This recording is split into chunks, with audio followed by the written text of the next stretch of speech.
Hi everybody, welcome back to my channel. I'm Yesha if you're new here. Today we're going to be discussing networking, how to do it, when to do it, why to do it, and yeah, I hope you find this video useful. So the first thing I want to talk about is why to do it. I know a lot of people feel like networking is unfair, it gives you an unfair advantage, it's not cool to use your connections, and I feel like before I was good at networking or before I understood its purpose, I was in that same boat. Like I was like, oh, well, he just like knew somebody. Now I'm somebody that, I enjoy networking. I think it's fun to meet people, and seeing how many others, utilize connections that they have in the field, I don't think it's unfair. I think it's smart. And at some point you will realize that yourself, that it's not unfair, it's smart. And if you want to get ahead, you're gonna have to start making some connections. And so that's really why I believe you should network, is just to make connections. And obviously you don't want to use people, right? That's not what we're doing here. Networking is not just about making connections that will at some point be useful for you, but it's also just to find out how other people are practicing, find out what other people are doing, and see how you can improve your practice. And honestly, ultimately, you can just make friends. I think networking is super fun because it helps you just make friends and find out how other people are doing their work, and see what other people do, and ultimately you can make some really strong friendships out of it. So it's not just to use people, it's also to learn from others and to have opportunities that otherwise may not be available to you. So think of networking in that way, and maybe that will help you get over this idea that you're just using people, or that it's unfair, or it's something that it's negative. It's actually not a negative thing. It's something that's really smart, and it's really useful, and it can really teach you a lot about how other people are working. So now the second thing I want to talk about is where to network. Like what do you need to do? Where do you need to be? And I really believe that you need to view lots of opportunities as networking opportunities, like anything. And that's really where you have to start. So if you are a student, think about your classrooms as networking opportunities, meaning you have a professor there. They probably know a ton of people. They probably have lots of opportunities for you as a student. Go talk to them. If you are a resident, your attendings, make sure you connect with all of your attendings, with the people that really speak to you, and kind of go out of your way to talk to them. Email them, ask them like, what is a good article for me to read? Do a research project with them. These are all opportunities for networking, because you want to make these connections, and I'm not telling you to make fake connections, but you really want to learn from these people. And so that's really the first place, is view a lot of the places where you are as networking opportunities. So in your practice, it could be the other radiologists or whatever specialty you're in around you. It could be your attendings. It could be physicians and other specialties. They might have a lot of good insight into something that you're interested in. For example, if you're interested in medical education, don't stop just at within your own department, but grow yourself and go to other departments and just meet people.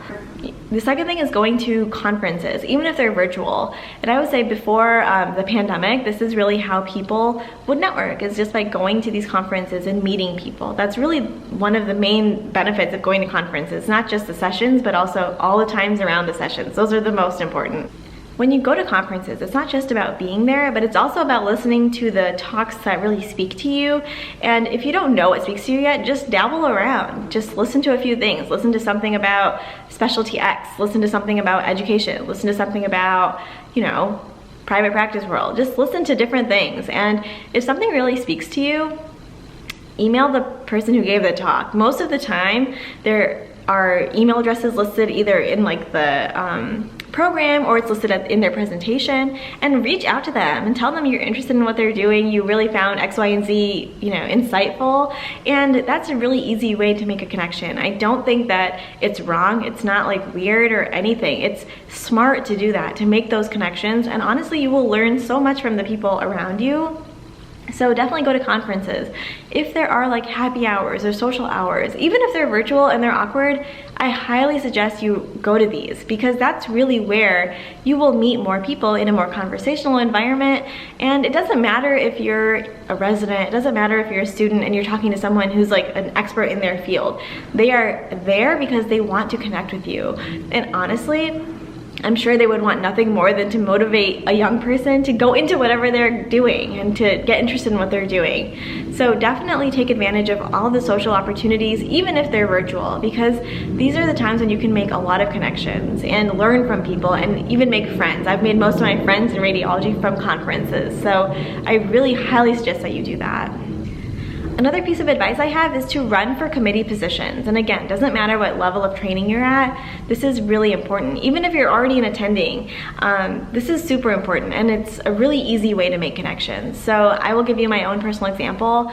I ran for something for ACR as a first year, I think, and I lost, okay, like full disclosure, I lost, but I made so many friends because I was running and I wanted to make sure that people knew who I was, and it gave me a lot of anxiety. I mean, it was not easy for me. But going around talking to people, because I was running, it really boosted the number of people that I know within radiology who are still my friends now, and that wouldn't have happened if I hadn't run for that position. So it kind of puts you on this platform, even though I didn't win, you know what I mean? So I think it's really important to do that. The second part of that is, even if you lose, like how I did, people now know that you are interested in whatever it is that you were running for. And so they will get you involved. And they being, leadership within whatever thing that you're running for. They will get you involved in some way or another because they know that you're interested and you are interested enough to run and, go around and meet people. So that's my second piece of advice, is just go for it. Go run for a committee position. If you get it, then that's like networking done for you. You're gonna meet tons of people within that position.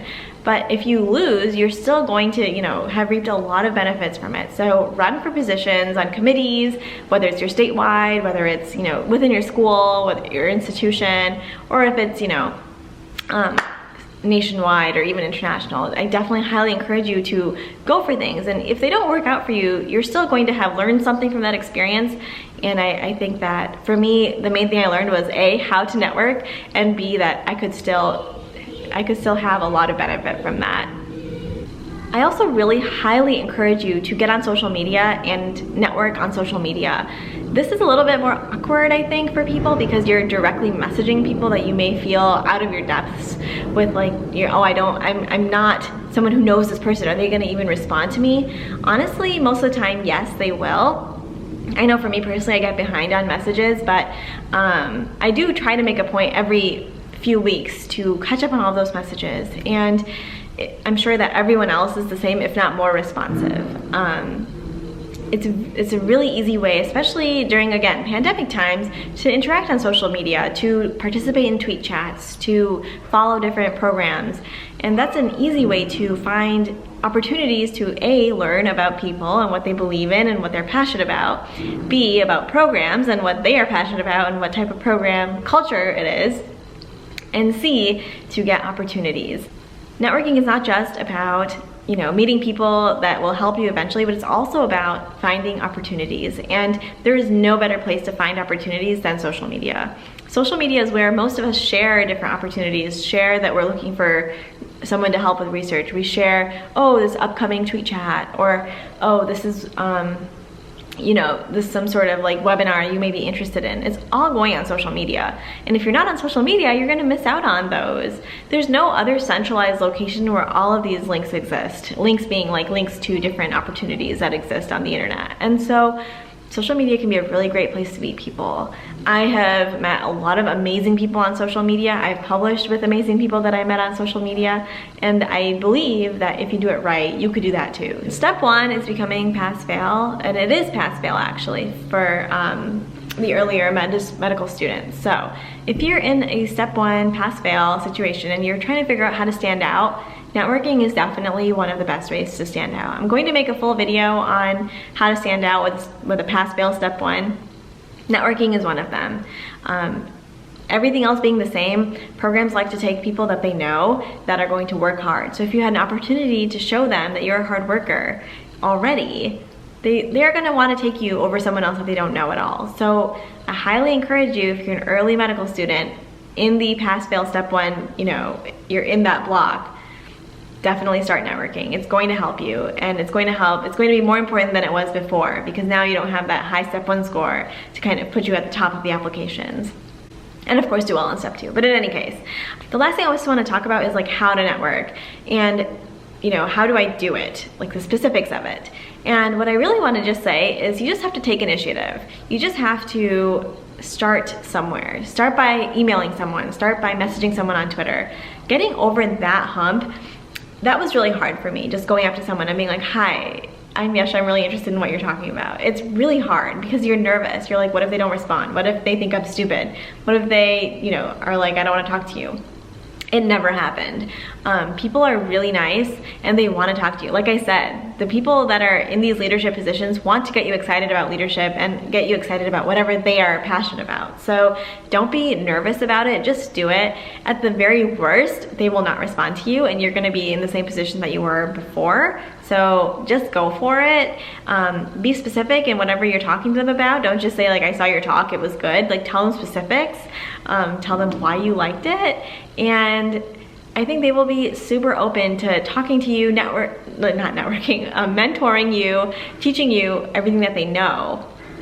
And I know lots of radiologists especially would be really excited about hearing from someone who is interested in their work. So don't be nervous, just go for it. That goes for social media, that goes for running for a committee position, that goes for networking in a virtual conference. You just have to get over that initial like social anxiety hump and just go for it. And I think that you will be much better off for trying. So definitely try, let me know how it goes. I hope this video was helpful. So in any case, thanks for watching and I will see you in the next one. Bye.